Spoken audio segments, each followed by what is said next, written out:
কষ্ট হচ্ছে, ওয়াজও করতে হয়, ওয়াশও করতে হয়। আর এই ওয়াশ ব্রেন ওয়াশ না, এটা কলবের ওয়াশ। আহা, সে হুসাইন কারবালার কথা শুনতে বসেছেন, আপনাদেরকে মোবারকবাদ।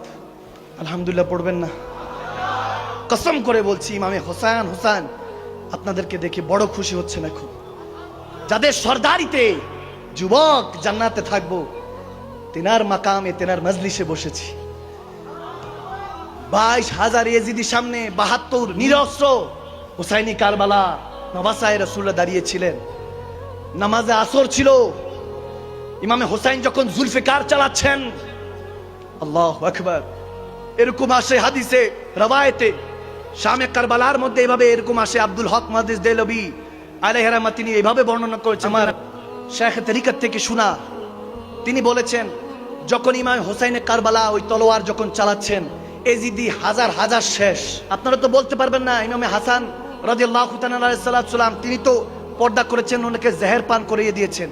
এরপরে মওলা আলী মুশকিল কোশা কারামাল্লাহুল ওয়াজহিল করিম, তেনার আওলাদ টোটাল সন্তান শাহজাদা ছিল 7 জন। ওলামায়ে কেরামরা বসে, ওনারা জানেন, আপনারা অনেকে জানেন না। এই বিষয় নিয়ে তো আমরা মুখই খুলতে চাই না, আলোচনাই করতে চাই না। আমরা এখন এরকম অবস্থা হয়েছে, আহলে বায়তের শান বললে প্রথমেই একটা সিলমোহর নিয়ে দাঁড়ায় থাকে শিয়া। নাউজুবিল্লাহ পড়বেন না? আমি বললাম হাসান হোসেন আমাদের, তেনাদের নাম মোবারক নিলে কিসের শিয়া? আর যদি শিয়া বানাতে হয় তাহলে আমি আসমান 7 আসমান 7 জমিনের উপরে আমি মাকদুম শালমাদানি বলছি, যদি হাসান হোসেনকে ভালোবাসতে গিয়ে আমি শিয়া তমত খাই, আমি সবচেয়ে বড় শিয়া। কিসে বলে, কিসের সাথে কিসের তুলনা করে? ইমাম শাফি রাহমাতুল্লাহ আলাইহি, ইমাম আবু হানিফা, ইমাম আজম আহলে বায়াতের প্রেমিক ছিলেন। লাশ মোবারক উঠেছে জেলখানা থেকে, ইমাম শাফিকে জোর করা হয়েছে যে আপনি এজিদের প্রশংসা করেন। তিনি বলেছে, কখনো না মৃত্যু এসে গেল আমি এজিদের প্রশংসা করব না। লানাতুল্লাহ আলাল কাযিবিন, সে হলো তার উপর আল্লাহর গজব পড়ুক, লানাত পড়ুক, এই কথা বলেছেন ইমাম শাফি। শাহাদাতের জাম পায়রা চাবুক মারা হয়েছে তেনাকে, সুবহানাল্লাহ বলে না?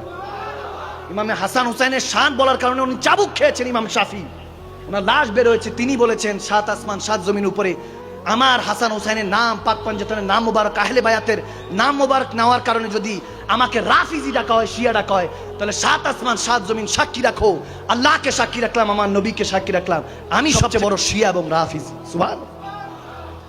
এভাবে ইশক জাহির করতে হয়। ইশক প্যালা চাখা নেই, সুফি বানা তো ক্যা হুয়া। ইশক প্যালা চাখা নেই, এখনো ইশকের শরবত পান করেন নাই, যতই দরবেশগিরি দেখান কোনো লাভ নেই। আল্লাহ রাসূলের প্রেমের শরবত পান করতে হবে, তখন গিয়ে এইসব কথা বুঝে আসবে।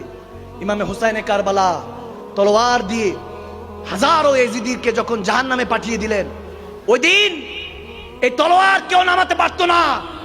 খোদার কসম করে বলছি, ইমামে হুসাইন আর শের খোদা আলীর শের, রসুল আরবি সিংহ ইমামে হুসাইনে কারবালা, তেনাকে আটকাবে এরকম ক্ষমতা কার আছে? কারণেই আপনি তাহলে জানেনই না। যদি আপনার ইমান এরকম হয়, তাহলে আপনার ইমান দুর্বল। ইমানকে সাবেত করুন, কামেল করুন, মোকাম্মেল করুন। শুনুন, ওদিন ইমামে হুসাইনে কারবালা তলোয়ার ছেড়ে দিয়েছেন, ফেলে দিয়েছেন, যখন আসরের আজানটা পড়েছে। সুবহানাল্লাহ বলে না? সুবহানাল্লাহ। আমি ওই মাসলা যাবই না। পানি নিয়ে এত কাটাকাটি মারামারি, নামাজ পড়লেন কি দিয়া? বলবে তায়াম্মুম, আমি ওদিকে যাবই না। তেনারা তো এমনি পুত পবিত্র। আমার হাসান হোসেন কি পুত পবিত্র? তেরে নসলে পাক মে হে बच्चा बच्चा नूर का, तू है आईने नूर, तेरा सब घराना नूर का। सुभान अल्लाह बोलो। इश्के मोहब्बत आला हजरत বলে গিয়েছেন আমার। তো তখন এরকম অবস্থা হয়েছে যে নামাজের জন্য প্রস্তুতি নিয়েছেন ইমামে হুসাইনে কারবালা। তিনি ইমাম হুসাইন কিছু জনকে পাঠালেন যে যাও সীমারের সাথে কথা বলো, আমরা নামাজের পর দরকার পড়লে যুদ্ধ করব। যদিও নিরস্ত্র, তেনা তো মেহমান হয়ে গিয়েছেন, নিরস্ত্র, তেনাদের উপর তলোয়ার চালানো হলো। ভাইরা আমার, গভীর মনোযোগ, এই 10-15 মিনিট একটু মনোযোগ দিয়ে শুনুন। ইমামে হোসেনের সে কারবালার ওয়াকে একটু শুনুন, দিলটাকে মদিনার বাগান বানান। বিশ্বাস করেন, এই দুনিয়ার আপন জনা আজকে আছে, কালকে নাই। একমাত্র দয়ার নবী, মায়ার নবী আপনা সদাই। ঠিক কিনা? ঠিক কিনা? ঠিক কিনা? এমন আপনা তিনি যার নাই উপমা, যেজন হবে আপনা সেই তো মদিনা। ঠিক কিনা? ইমামে হোসেনে কারবালা পাঠালেন, যাও কিছুক্ষণ সময় দিতে বলো, আমরা নামাজে আসর শেষ করি। এদিক দিয়ে হলো নামাজে আসর শেষ করে ইসলাম জিন্দা করতে হবে, ওদিক দিয়ে এজিদিরা চিন্তা করছে ইমামে হোসেনকে কতল করে শহীদ করে তারপর নামাজে আসর পড়বে। তো নামাজি ওই দিনও দুই দল ছিল। হ্যাঁ মুসলমান আওয়াজ দেন ঠিক কিনা? নামাজি ওই দিনও ছিল, কিন্তু দুই দল ছিল। কেউ নামাজ পড়ছিলেন ইসলামকে বাঁচাবার জন্য, দ্বীনে মুহাম্মাদীকে বাঁচাবার জন্য।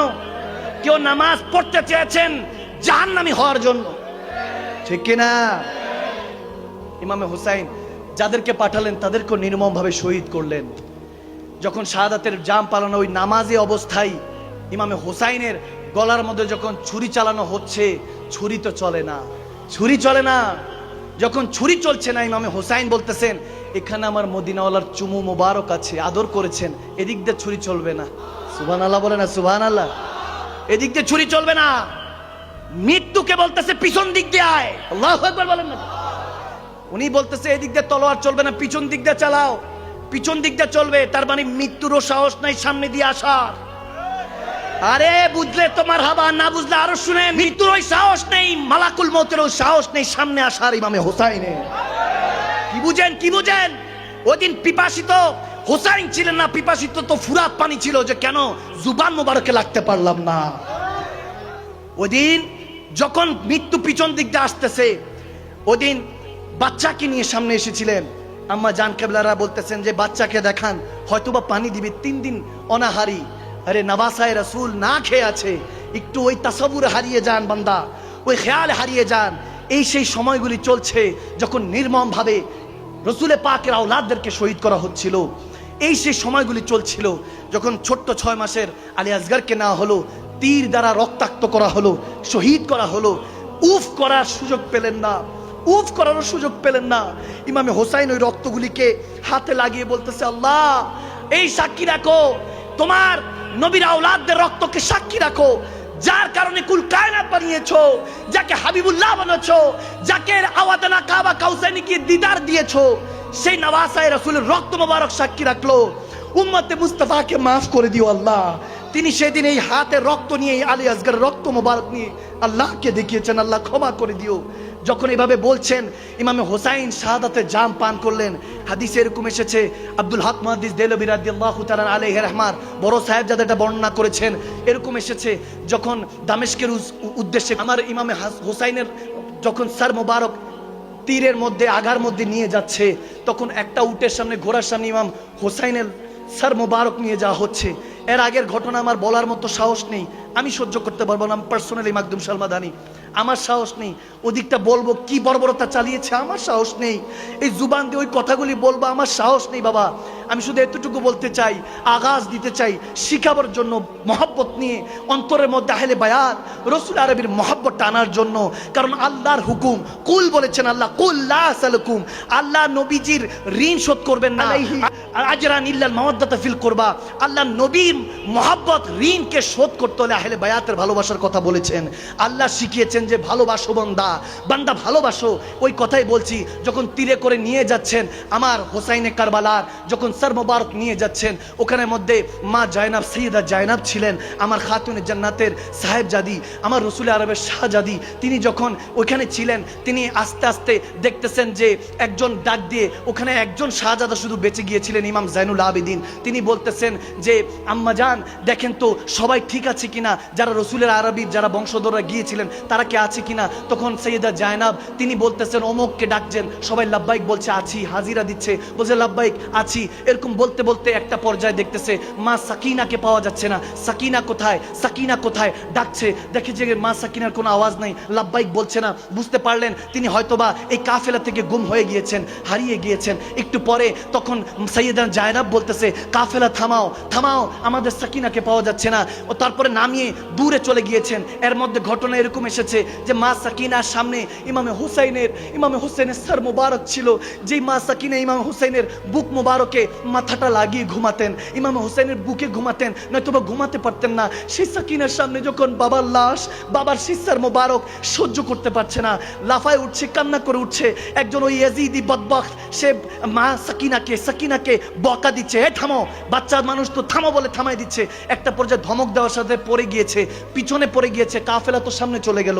এরপরে তার কোনো খবর নাই। তখন থামালেন সৈয়দনা জায়নাব দাঁড়িয়ে, তারপর খুঁজতে খুঁজতে যখন বুঝলেন এখানে নেই, দৌড়ায় পিছনে গেলেন, গিয়ে গিয়ে দেখতেছেন একজন খাতুন পর্দানিশ, অনেক সুন্দর করে পর্দানিশীন তিনি খাতুন ওই মা সাকিনাকে কোলে নিয়ে বসে আছে।